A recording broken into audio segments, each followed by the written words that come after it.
সেই চালের নিশানা চালের ঠিকানা কিন্তু 6 নম্বর জার্সি পরিণত খেলার শেখ মাটিয়ার তিনি কিন্তু আস্তে করে ঢোকা দিয়ে সুন্দরভাবে চালকে বলে দিলে চাল তুমি দাঁড়িয়ে থাকো আমি তোমার সাথে মোকাবেলা করছি তাই তো ঢুকিয়ে দিলে চালের সাথে বলের সেই সমন্বয় করে একটি গোলে এগিয়ে গেল শেখ মাটিয়া।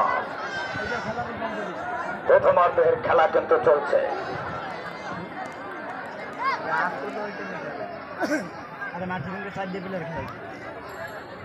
যাই হোক 11 নম্বর জার্সি পরিণত খেলার 6 নাজিরপুর বাধা দিচ্ছেন 7 নং শেখ মাটিয়া শফিককে দিয়েছেন লম্বা খেলোয়াড় 8 নম্বর জার্সি পরিণত খেলার দেখে শুনে খেলছেন।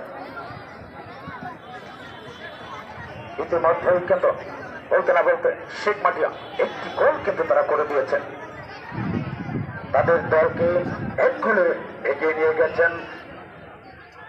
অপরদিকে 8 নম্বর জার্সি পরিণত খেলোয়াড় নাজিরপুরের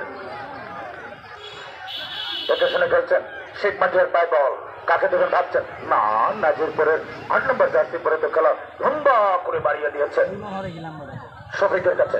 শফিক দেখে শুনে খেলছেন এবং কাকে দিলেন বল চলে গেল এলোমেলো মাঠের বাইরে ফলে আউট কি শেখ মাটিয়ার অনেক গোলে।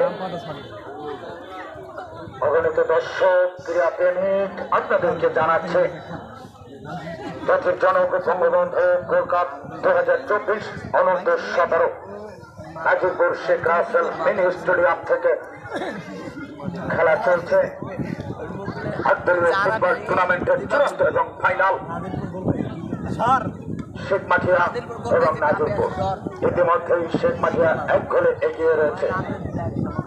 খেলার অনেকটা সময় কিন্তু এখনো বাকি রয়েছে।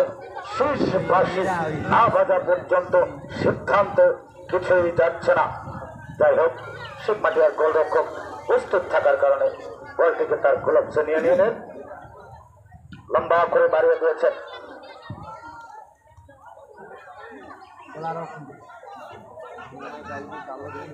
শেখ মাটিয়ার 6 নম্বর জার্সি পরিণত খেলার কারাকারি কাকে দেবেন ভাবছেন এখনো তার নিয়ন্ত্রণে বল রেখেছেন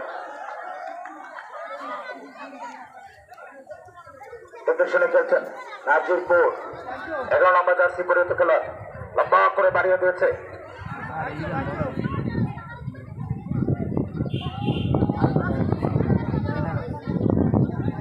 শুনে খেলছেন বাড়িয়ে দিয়েছিল কিন্তু না লক্ষ্যভ্রষ্ট শট বল চলে গেল মাঠের অনেকটা বার পোস্টের উপর থেকে মাঠের বাইরে। ফলে এই বলে কিন্তু কোনো কিছু হলো না। দর্শক কিন্তু দাঁড়িয়ে রয়েছে কি হচ্ছে কি দেখবো কতটা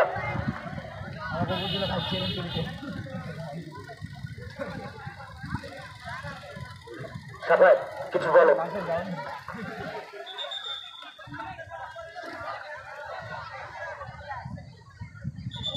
অসংখ্য ধন্যবাদ। বলতে না বলতে একটু গোল হজম করে বসেছে ইতিমধ্যে নাজিরপুর সদর ইউনিয়ন ফুটবল একাদশ। অনেক সময় বাকি রয়েছে গোল পরিশোধের। অপরদিকে শেখ মাটিয়া ইউনিয়নকে মাথা রাখতে হবে একটি গোল এখনো পর্যন্ত কোনো কিছুই না। আরেকটি গোল করে হয়তোবা দলকে এগিয়ে নিতে হবে। যে কোনো সময় একটি গোল পরিশোধ হতে পারে। এই মুহূর্তে মধ্যমাঠ দিয়ে সঠিক দলীয় অধিনায়ক 12 নম্বর যাচ্ছে পরিণত খেলার ঠেলে দিয়েছেন লম্বা এবং মাথা হয়েছে। ওখানে কোনো খেলোয়াড় না থাকায় শেষ পর্যন্ত আবার নাজিরপুর ইউনিয়ন ফুটবল একাদশ কারাকারি চলছে। গুটি গুটি পায়ে এগিয়ে যাচ্ছেন এবং কিক নিয়েছিলেন হয়তো অনেকটা আগে আগে কিক নিয়েছেন। আর একটু দেখে শুনে বা অপর সহযোগী খেলোয়াড়কে ঠেলে ফেলে বিপদের সম্ভাবনা ছিল। পেনাল্টি এরিয়ার ভেতরে বল লম্বা করে ফাঁসিয়ে মেরেছেন ওই শেখ মাটিয়া ইউনিয়নের কৌশলী গোলরক্ষক শিহাব খান।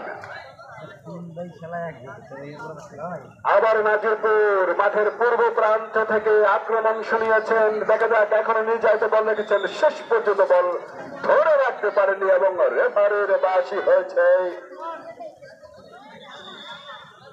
এবং গোল কিক হয়েছে। Free kick